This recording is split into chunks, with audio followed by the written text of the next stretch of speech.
Imagine going to, like, a rock concert in 1992. Oh boy, yeah. Peak noise era. Right. So the opening band is just screaming into the microphone. The amplifiers are practically smoking. Just a wall of feedback. Exactly. And the crowd is this massive, sweating mosh pit. But then the headliner walks out. They plug in, the crowd braces for another massive wall of noise, and And then what happens? the guitarist plays one single, quiet, completely clean note. Wow. And then they just wait like 5 agonizingly long seconds to play the next one. That is such a jarring image. It is. And today we are doing a deep dive into the musicians who realized that the only way to be the loudest band in the room was to basically barely play at all. I love that. And that visual of the concert really perfectly captures the paradox we are unpacking today, because my backdrop for this deep dive is it's completely dialed into that exact aesthetic. Okay, set the scene for us. So it is a dimly lit, low saturation room. Just picture that very specific Midwestern basement vibe. Oh, I know the exact vibe. Right. Like wood paneling on the walls, a faded thrift store rug on the concrete floor. Maybe a space heater humming in the corner. Exactly. A space heater humming next to some vintage analog recording gear.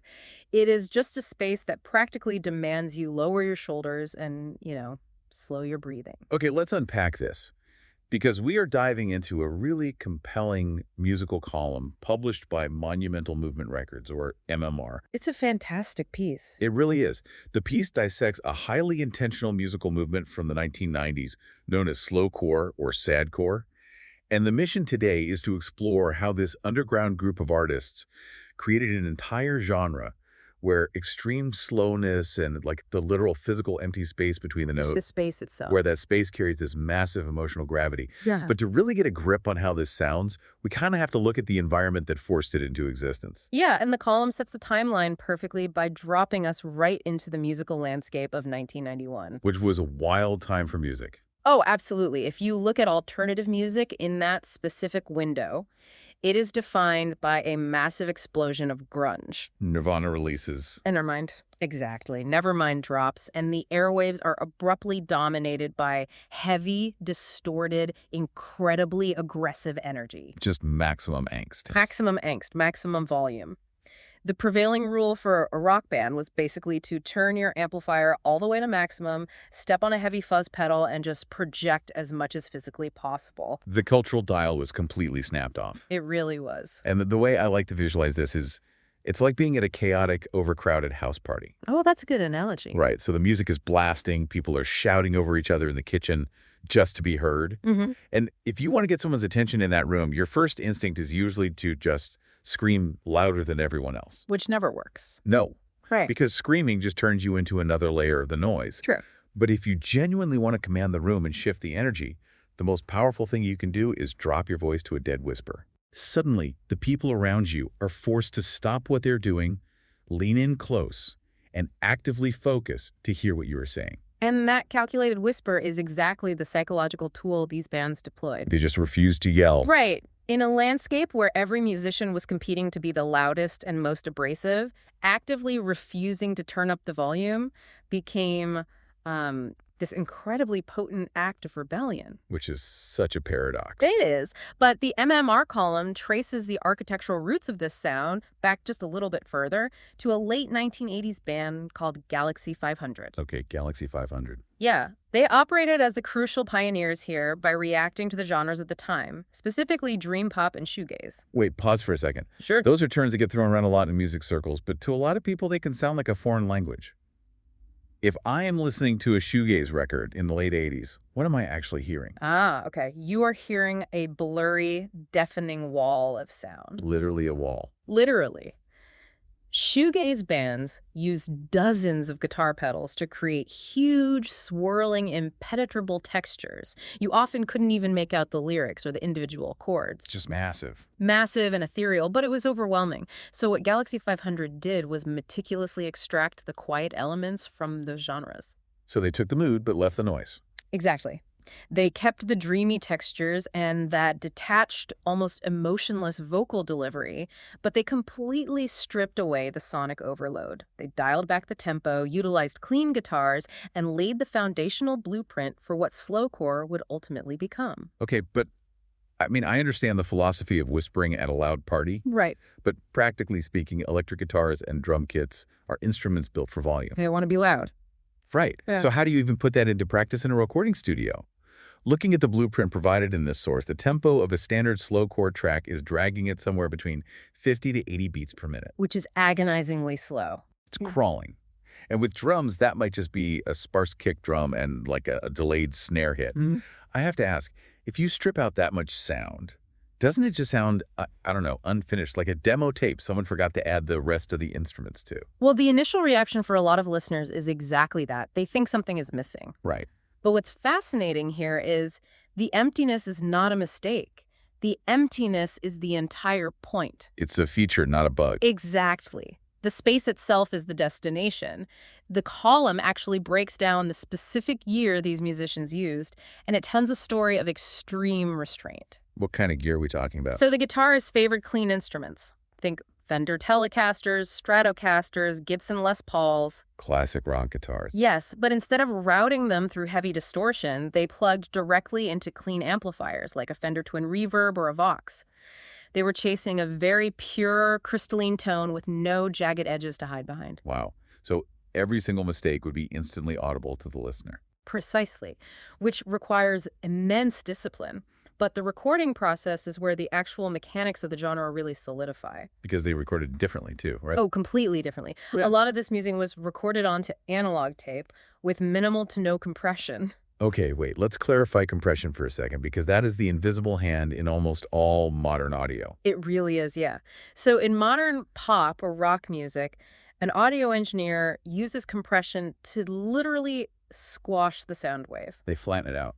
Right. They take the loudest peak of a vocal or a drum hit and the quietest valley of a verse, and they smash them together so everything sits in a uniform loud block. Which is why pop songs sound so punchy on the radio. Exactly. It's designed so the music punches through a tiny phone speaker or sounds clear over the engine noise in your car. But slowcore bands entirely rejected that process. They wanted the natural, uncompressed dynamics of the instruments. So it actually gets quiet and then gets loud naturally. Yes. And to do that, they had to completely rethink how they set up the microphones in the studio. Because you can't just stick a mic right on the amp anymore. No, you can't. If you place a microphone right up against the speaker of a guitar amplifier, you capture a very dry, direct sound. Right. Instead, they would pull the microphones to the far corners of the room. Oh, wow. Yeah, so they weren't just recording the vibration of a guitar string. They were recording the sound of the physical air in the room reacting to that string. The literal atmospheric space becomes the primary instrument in the mix. The air is the instrument. That completely changes the entire listening experience. It changes everything. And the source mentions some incredible specifics about the lengths these bands went to enforce that sparseness. Oh, like Idaho. Yes. Take the band Idaho. They famously utilized a custom 4-string guitar. Which is just wild to think about. Right. They intentionally removed 2 strings so the guitarist physically could not play as many complex chords. It forced this very unique, sparse tone. Forced restraint. Exactly. And then there's the band Codeine. The column describes them brilliantly as a slowed-down sonic youth. I love that description. Because Sonic Youth was known for this very edgy, noisy New York art rock sensibility. Just organized chaos. Yeah, and Codeine took that raw, jagged energy but pulled the pitch fader all the way down to a crawl. When you combine that agonizingly slow tempo with uncompressed room audio, you create this profound sense of isolation. Okay, so what does this all mean for you, the listener? That's the big question. So we've talked about the 90s cultural rebellion, the clean amplifiers, the microphones capturing the air. But when you put headphones on and subject yourself to a track moving at 50 beats per minute, what is that actually doing to the machinery of your brain? Well, the MMR piece dives really deep into the psychology of this restraint. When you subject the human mind to minimal information in a musical context, it triggers a very specific cognitive mechanism. Okay. It causes an elongation of time consciousness. An elongation of time, meaning the brain literally perceives the clock moving slower. Yes, exactly. And the mechanism behind it is fascinating. The human brain is essentially this sophisticated prediction machine. Always trying to guess what's next. Always. So when you listen to a pop song at a standard 120 beats per minute, Your brain easily maps the rhythm. It knows exactly when the next snare hit is coming, so it just relaxes into the groove. You can just tap your foot without thinking about it. Right. But when a band drops that tempo to 50 beats per minute, your brain is left hanging in the silence. Yeah. It is constantly recalculating, waiting, and anticipating when the next note will finally arrive. Oh, wow. And that active state of waiting in the silence is what stretches your perception of time. It makes a 5-minute song feel like this sprawling landscape you've just walked across. It really does. The column points to Red House Painters, led by Mark Kozelek, as the prime example of this psychological stretching. Oh, absolutely. Tracks like Katie Song and Funhouse run anywhere from 6 to 10 minutes long. And it feels like a lifetime.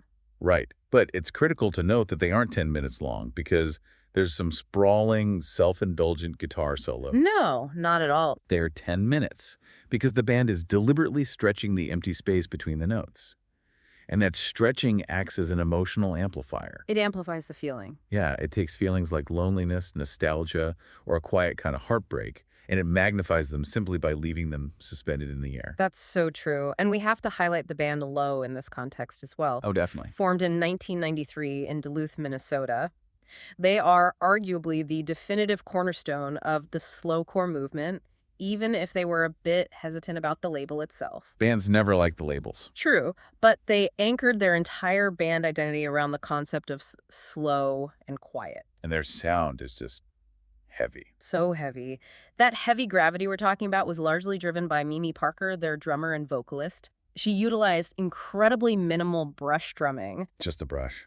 Yeah, imagine just a soft textural sweep of a wire brush on a snare drum, followed by the slow heartbeat of a kick drum. When you pair that vast, empty rhythm with the haunting male and female vocal harmonies between her and Alan Sparhawk, the emotional weight is staggering. Heavy gravity is just the perfect description.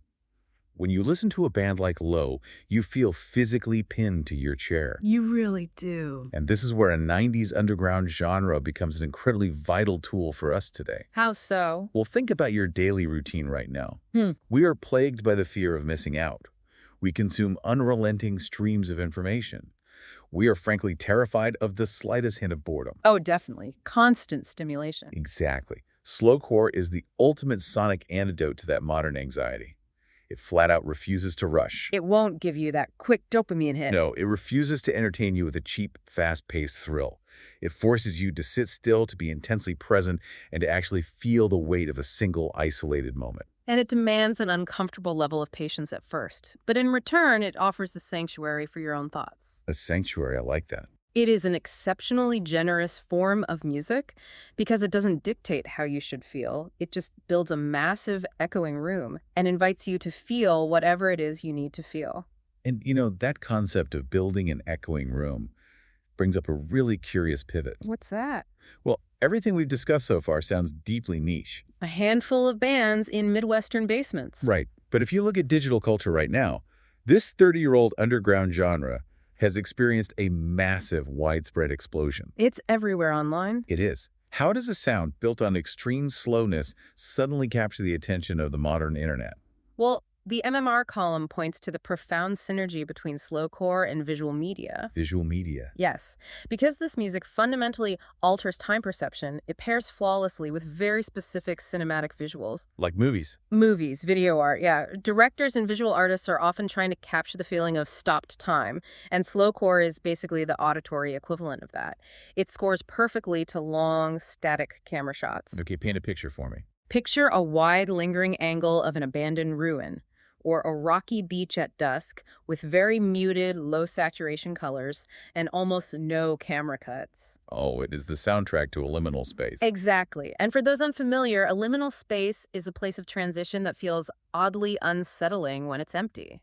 Like an abandoned shopping mall. Or an empty school hallway at midnight. Yes, or a dimly lit airport terminal at 3 a.m. Exactly. It's a space where time feels frozen. The source notes that tracks from bands like Red House Painters and Low have been heavily utilized in independent cinema and personal video essays, specifically because they perfectly score that eerie stillness. And you can see this phenomenon everywhere in the YouTube and TikTok era. It's inescapable on those platforms. It's wild to witness how a Gen X aesthetic has been entirely co-opted by Gen Z digital culture in the 2020s. You can open YouTube right now and scroll through thousands of fan-made videos labeled Slowcore edits or Sadcore atmosphere. Oh, I've seen so many of those. Right. People are taking footage of rain streaking down car windows, or grainy VHS home movies, or melancholic anime clips. They slow the frame rate down and layer this sparse, echoing guitar music over it. It's a whole vibe. It really has transcended being just a musical genre. It is now an entire visual mood. And that visual resurgence has paved a wide path for a modern legacy of artists carrying the torch. The column emphasizes that slowcore is not a museum piece. It's not stuck in the 90s. No, it has actively evolved. Today, you have acts like Cigarettes After Sex taking like slow, reverberating, deeply intimate sound and pushing it to massive global audiences. They play arenas now. Exactly. Yeah. You also have artists like Grouper who take the acoustic intimacy of the 90s and blur it into almost pure atmosphere. And the band Duster is the ultimate case study here. Oh, Duster's fascinating. They were a 90s act that flew completely under the radar during their initial run, but they have experienced this stratospheric reevaluation recently. It's huge. And it's largely driven by teenagers discovering their dusty, tape-recorded sound on TikTok. Right, and what these modern iterations have successfully done is take the core concept, what the column defines as static emotional expression, and fuse it with modern ambient and drone music. Okay, just to give a quick mental picture of ambient and drone music, Please do. it is essentially music stripped of traditional song structure. No catchy chorus, often no drums at all. It's just soundscapes. Right, just long, continuous washes of sound, like a single synthesizer chord held out for 5 minutes to create pure atmosphere. Precisely. So the sonic toolkit has expanded over 30 years, but the fundamental desire to explore quiet, sad, slow spaces remains entirely intact. Okay, here is where it gets really interesting and how we can bring this all together. Let's do it. The Monumental Movement Records column provides a brilliant, straightforward aesthetic map for understanding this genre. The formula is minimal tempo, plus sparse arrangement, plus deep reverb. And what does that equal?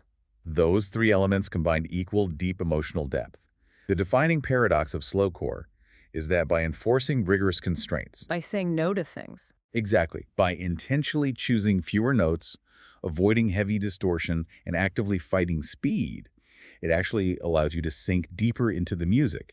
It clears away all the sonic clutter so you can see the outlines of the world and the architecture of your own emotions much more clearly. It really serves as a masterclass in the power of restraint. But if we connect this to the bigger picture, this raises an important question. I'm ready. It isn't explicitly written in the source material, but it builds directly on the cognitive mechanisms we've been exploring today. Okay. In our modern digital landscape, the algorithms governing our screens are specifically engineered to serve you the fastest, loudest, most hyper-stimulating content possible. It's exhausting.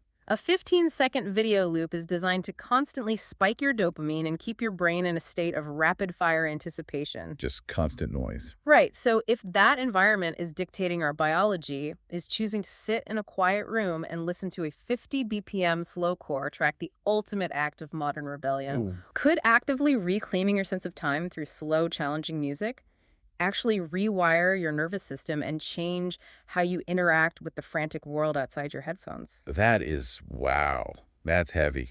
So what does this all mean for you right now? Yeah, that's the takeaway.